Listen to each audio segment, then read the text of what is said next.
All right, welcome to Talk Tickers. Today, we're diving into one of the most, let's say, confusing earnings reactions of the quarter, and that's Kestra Medical. On the surface, the company dropped what looked like a fantastic report, but the stock's first reaction? A nosedive. So what on earth caused that disconnect? Let's break it down. This should be a no-brainer, right? You've got a company that blows past revenue estimates and then tells the market, hey, the rest of the year is going to be even better than we thought. You'd expect the stock to pop. But with Kestra, the market's first move was the complete opposite, creating this textbook whipsaw that really caught a lot of people flat-footed. And this chart just shows you the craziness perfectly. The stock initially cratered, dropping a whopping 11% in after-hours trading. But then, as the night went on and people started to dig in, something shifted. By the time the market closed the next day, it had completely reversed course, finishing up over 5%.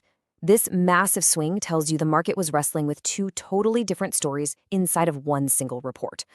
So, to understand that whipsaw, we have to look at the numbers that were pulling the market in two opposite directions. Let's get right into those headline figures.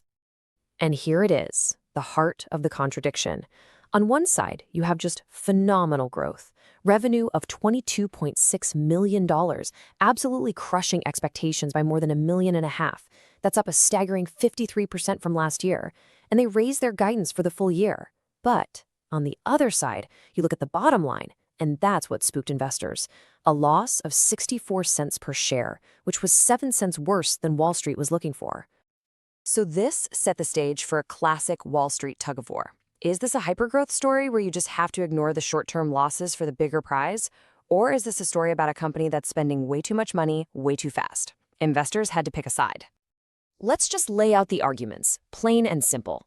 The bulls, well, they were laser-focused on the incredible momentum you see on the left, that explosive growth in revenue and prescriptions and margins that are expanding like crazy.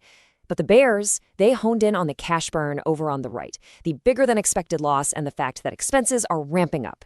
This right here, this friction, is what caused that initial 11% panic drop. But as the night wore on and as management started talking on the earnings call, that growth story really began to take over the conversation. And you can see why. A 53% growth rate, you still find that every day, especially in this market. And investors definitely started to take notice. Now, the engine behind all that growth, it's pure organic demand. We're talking prescriptions for their main device, the Assure system, up 54%. This shows they're really gaining traction and penetrating the market. This isn't just some financial trick. It's real doctors prescribing a real product. And this number right here, this might have been the most important one of the entire report. For the first time ever, Kestra crossed the 50% gross margin line. Management even called it an important milestone. And it is. It signals that the basic economics of their business model aren't just working, they're starting to scale beautifully. So, with the market starting to appreciate the insane growth, management used the earnings call to really build their bull case. They started explaining why all this spending isn't just burning cash, it's a strategic investment in building a durable competitive moat. And their biggest weapon to do that? Clinical data. They kept coming back to the results from their huge ACE-PAS study, and the takeaways are just killer. You've got incredible patient compliance. People are wearing this thing for over 23 hours a day on average. The false alarm rate is practically non-existent, and it proves patients will wear it for a long time if they need to. This is the kind of hard data they use to win over doctors. And here's the long-term play, the real checkmate move. The CEO, Brian Webster, basically came out and said that the official treatment guidelines everyone follows are outdated. They were written back in 2017. He believes Kestra's new data is so compelling that it could actually help rewrite those guidelines. And if that happens, it could dramatically expand the entire market for their technology. Management also gave investors a really clear roadmap to becoming an elite, profitable company. They laid out these 4 specific steps, these levers they can pull, to get gross margins from 50% today all the way up to over 70% in the next few years. This isn't just a vague promise, it's a real operational plan. That gives you a lot of confidence in their long-term model. And finally, they took that bear case about cash burn and addressed it head-on.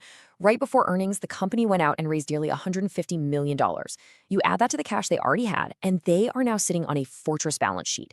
They have all the money they need to fund this growth phase, which seriously de-risks the whole plan and gives them a very long runway to get it done. So, after digesting the whole report, the numbers, management strategy, Where does that leave us? Here's our take on what to watch for next, here at Talk Tickers. All right, here's our call. We fully expect Kestra to beat analyst estimates again next quarter.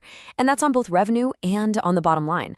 The prescription momentum is just too strong, and those margins should keep getting better. As the market fully gets its head around this growth story, we see the stock trending upward, heading towards those analyst price targets in the high 20s. The simple truth is the fundamentals are accelerating way faster than the market gave them credit for at first. And for that very reason, our rating on Kestra Medical is outperform. We believe that initial negative reaction was a complete misreading of the situation, and the powerful rebound we saw is what reflects the true underlying strength of this incredible growth story. This is not financial advice.